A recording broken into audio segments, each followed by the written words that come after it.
क्या आपने कभी ऐसा महसूस किया है कि कोई जगह आपको देख रही है, नहीं कि आप उस जगह को देख रहे हैं, बल्कि जैसे वहां की खामोशी आपको पहचानती हो। जरा सोचिए, अगर कोई सड़क ऐसी हो जहां चलते हुए आपको बार बार पीछे मुड़कर देखने का मन करे, लेकिन पीछे हमेशा कोई भी ना मिले। आज मैं आपको ऐसी ही जगह के बारे में बताने वाला हूँ जहाँ डर चीखता नहीं, बस धीरे धीरे आपके दिमाग में घुस जाता है। मैं बात कर रहा हूँ डाउ हिल की। दार्जिलिंग के पास कुर्शियांग का एक छोटा सा इलाका, सुंदर, शांत, धुंध से ढका हुआ। लेकिन अजीब बात यह है, यह जगह जितनी खूबसूरत दिखती है उतनी ही असहज महसूस होती है। अब ध्यान से सुनिए, क्योंकि यह कहानी भूतों से ज्यादा इंसानी मन की है।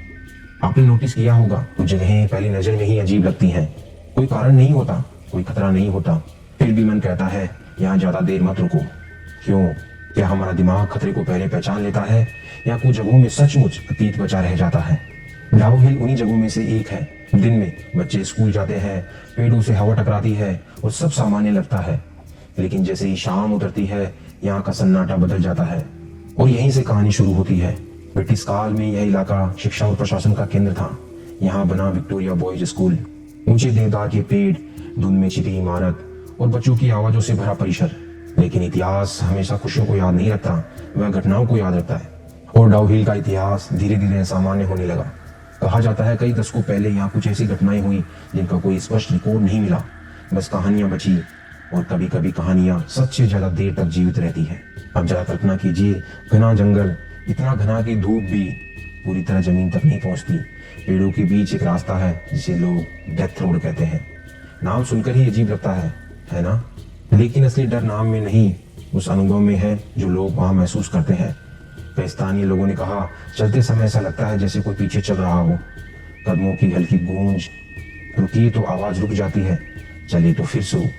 अब सोचिए, अगर आपको बार बार लगे कि आप अकेले नहीं हैं, तो डर बाहर होगा या आपके अंदर पैदा होगा। यहीं से डाउ हिल सिर्फ एक जगह नहीं रहता, वह एक अनुभव बन जाता है।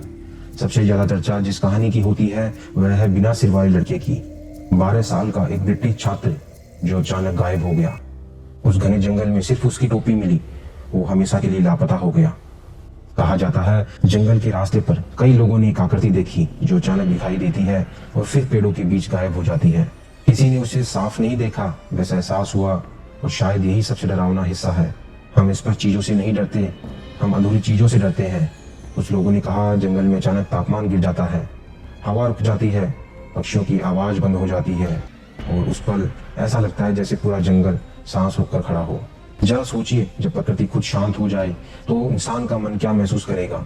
अब मैं आपसे एक सवाल पूछता हूँ, क्या आपने कभी ऐसी खामोशी सुनी है जो कानों में दबाव पैदा करती है? डाउ हिल में लोग यही बताते हैं, जंगल के बीच आपको अपने ही कदम बहुत तेज सुनाई देते हैं। दिल की धड़कन भी अलग लगती है, जैसे जगह आपको याद दिला रही हो आप यहाँ अकेले हैं। और इंसान को सबसे ज्यादा डर अकेले होने से नहीं लगता, उसे डर लगता है यह महसूस करने से कि शायद वह अकेला नहीं है।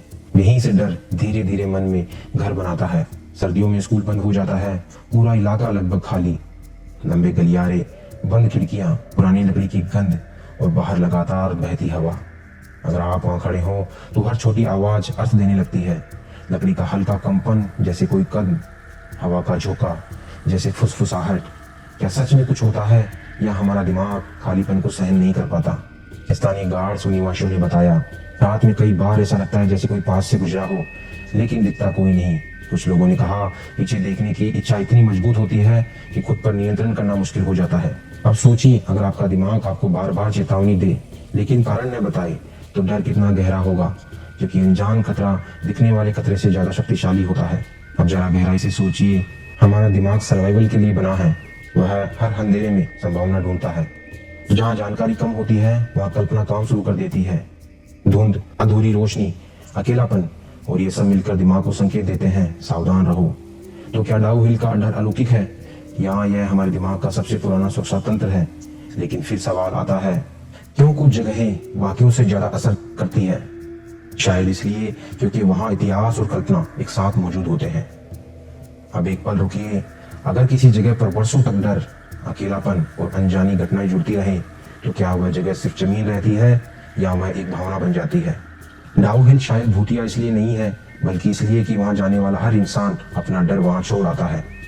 और अगला व्यक्ति उसी डर को महसूस करता है जैसे जगह भावनाएं जमा करती हों। तो क्या हम भूतों से डरते हैं या उन भावनाओं से जो इंसानों ने पीछे छोड़ दी? अगर आपको अकेले उस जंगल में चलना पड़े, धुंध चारों तरफ हो, कदमों की आवाज आपके पीछे सुनाई दे और अचानक आपको लगे कोई आपको देख रहा है, तो आप क्या करेंगे? पीछे मुड़ेंगे या चलना जारी रखेंगे, यह मानकर कि कुछ नहीं है? क्योंकि कभी कभी पीछे मुड़ना ही डर को जन्म देता है। आज भी डाउहिल की हवा वही है, पेड़ वही है, रास्ता वही है, लेकिन हर व्यक्ति वहां से लौटकर एक ही बात कहता है, कुछ था पर समझ नहीं आया क्या? शायद वहां कुछ है, शायद कुछ भी नहीं, या शायद डर हमेशा बाहर नहीं होता, वह हमारे अंदर इंतजार करता है एक सही जगह का जागने के लिए।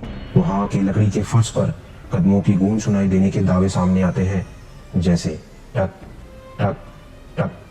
वो बिना सिर वाला लड़का एक खोई हुई पहचान का बहुत गहरा प्रतीक लगता है। एडविन का गायब होना या ऐसे कई अनकहे दर्द जो शायद कभी फाइलों का हिस्सा नहीं बन पाए। तो क्या हो जब सर्दियों में बंद स्कूल के दरवाजों के पीछे फर्श की धूल में सचमुच किसी छोटे बच्चे के कदमों के भौतिक निशान मिले? यह तो सोचने वाली बात है कि क्या वो महज एक सामूहिक भ्रम होगा या कुछ जगह उन अनकही कहानियों की ऊर्जा को सच में सहेज कर रखती है जिन्हें कभी पूरा होने का मौका ही नहीं मिला। और कुछ रहस्य सुलझाने के लिए नहीं होते, वे सिर्फ हमें यह एहसास दिलाने आते हैं कि दुनिया में अभी भी ऐसी चीजें हैं जिन्हें हम समझ नहीं पाए। मैं था आपके साथ और आज हमने सिर्फ एक जगह नहीं, अपने मन के अंधेरे हिस्से को देखा। क्योंकि अंत में सवाल वही रहता है, क्या डाउहिल सच में डरावना है या हमारा मन खुद अपनी कहानियां बना रहा है? और शायद यही है वो कहानी, कुछ सुलझे